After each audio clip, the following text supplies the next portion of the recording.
আসসালামু আলাইকুম এভরিওয়ান, নতুন একটা ভিডিওতে সবাইকে স্বাগতম। কেমন আছেন সবাই?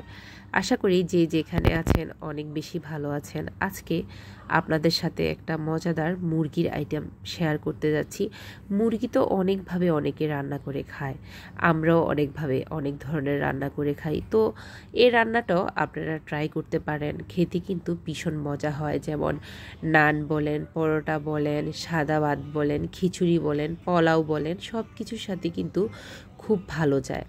তো আমি নতুন কোনো আইটেম যখন নিজে ট্রাই করি, তখন আমার ফ্যামিলিতে যদি বলে যে আমার মুরগির রান্নাটা ভীষণ মজা হয়েছে বা রিভিউ যদি ভালো থাকে, তখন আপনাদের সাথে শেয়ার করি। আমি আসলে ওই রকম এক্সপার্ট কোনো রাঁধুনি না, জাস্ট আমি আমার ফ্যামিলির জন্য যে রেসিপিগুলো করে থাকি, যদি আমার হাতে সময় থাকে তখনই আমি ভিডিও করি এবং আপনাদের সাথে শেয়ার করার চেষ্টা করি।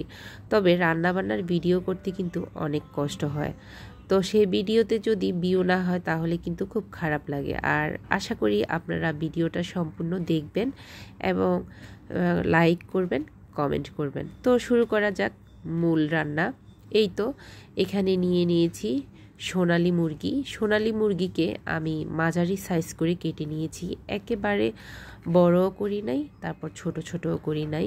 তো এখানে প্রায় 900 গ্রাম মুরগি, 900 গ্রামের উপরে হবে। প্রথমে স্বাদ মতো লবণ দিয়ে দিয়েছি, তারপরে হচ্ছে হাফ চামচ হলুদ গুঁড়া, হাফ চামচ মরিচ গুঁড়া, তারপর সামান্য পরিমাণ গোলমরিচ গুঁড়া, তারপরে হচ্ছে আদা রসুন বাটা, তারপর আদা বাটা। এই উপকরণগুলোকে একসাথে মাখিয়ে নেব। তো মাখানোর পর আপনারা চেষ্টা করবেন কমপক্ষে আধা ঘন্টা রেখে দেওয়ার জন্য। আর যদি সময় হাতে আরও বেশি থাকে তাহলে আর একটু বেশি রাখার চেষ্টা করবেন। আর যদি একান্তই সময় হাতে না থাকে তাহলে ইনস্ট্যান্ট রান্না করে ফেলতে পারেন। তো এই তো আমি প্রথমে হাঁড়িতে সাদা তেল দিয়ে সাথে পেঁয়াজ কুচি, তারপরে হচ্ছে তেজপাতা, তারপর 2টা শুকনো মরিচ দিয়ে দিয়েছি। এবার আস্তে আস্তে গরম মশলাগুলো দিয়ে দিচ্ছি, সব ধরনের গরম মশলা দিয়েছি। তো তার সাথে কয়েকটা গোলমরিচও দিয়েছি। তো এগুলাকে একেবারে লাল লাল করে ভেজে নিব, পেঁয়াজের বেরেস্তার মতন সুন্দরভাবে, যাতে পুড়েও না যায় আবার পেঁয়াজের বেরেস্তার মতো সুন্দর হয়।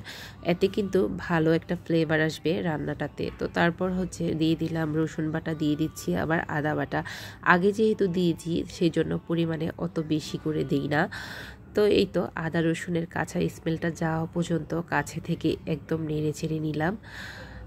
এই পর্যায়ে আবার একটু হলুদ অ্যাড করছি, তাও পরিমাণে কম দিচ্ছি যেহেতু আগেও দেওয়া হয়েছে। তারপর সামান্য পরিমাণ মরিচ গুঁড়া দিয়ে দিলাম, তারপরে হচ্ছে ধনিয়া গুঁড়া দিয়ে দিচ্ছি, তারপর সামান্য পরিমাণ জিরা গুঁড়া দিয়ে দিচ্ছি, তারপরে দিয়ে দিচ্ছি এখানে মিষ্টি জিরা গুঁড়া দিয়ে দিলাম, মানে পাঁচফোড়নের সাথে যেটা থাকে হচ্ছে এটাকে কি বলে, মিষ্টি জিরা, হ্যাঁ ওইটা দিয়ে দিলাম সামান্য পরিমাণ। তারপরে মশলা কষানোর জন্য একটু পানি দিয়ে দিলাম, পানি দিয়ে মশলাটাকে সুন্দরভাবে কষিয়ে নিচ্ছি। এই পর্যায়ে দিয়ে দিলাম উপরে একটা পাকা টমেটো, তারপর দিয়ে দিলাম কাঁচামরিচ। এই ঝোলের সাথে একদম সুন্দরভাবে মশলাটাকে কষিয়ে নিব, টমেটো একদম গলে যাওয়া পর্যন্ত। তো টমেটো গলে গেছে, দেখেন মশলা থেকে তেল উঠে গেছে। তারপরে হচ্ছে মুরগিগুলোকে অ্যাড করে দিয়ে এবার কাছে থেকে 5-6 মিনিটের মতন কষিয়ে নিয়েছি। তারপর সামান্য পরিমাণ পানি দিয়ে দিয়ে এবার কষাচ্ছি। তো পানিটা একদম শুকিয়ে যাওয়ার পর এবার ফাইনাল রান্না করার জন্য যতটুকু পানি লাগে ততটুকু পানি আমি অ্যাড করে দিচ্ছি। এবার এই পানি যখন একটু কমে আসবে, এই পর্যায়ে আমি অ্যাড করব আরেকটা জিনিস, সেটা হচ্ছে টক দই।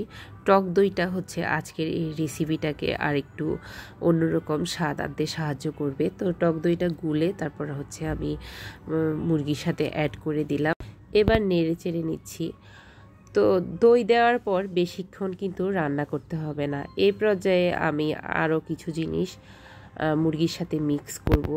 প্রথমে সামান্য পরিমাণ চিনি দিয়ে দিচ্ছি, এখানে জাস্ট একটা ডিম পরিমাণ চিনি, একদম বেশি না, এতে কিন্তু টেস্টটা সুন্দর একটা ব্যালেন্স আসবে। তারপর উপর দিয়ে কয়েকটা পেঁয়াজের বেরেস্তা দিয়ে দিয়েছি, আগেও দিয়েছি তো পেঁয়াজটা বেজে, এই জন্য সামান্য একটু পেঁয়াজের বেরেস্তা দিলাম, এতে করেও টেস্টটা ভালো আসবে। তারপর উপর দিয়ে কাঁচামরিচ দিয়ে দিচ্ছি, দেখতেও সুন্দর লাগছে।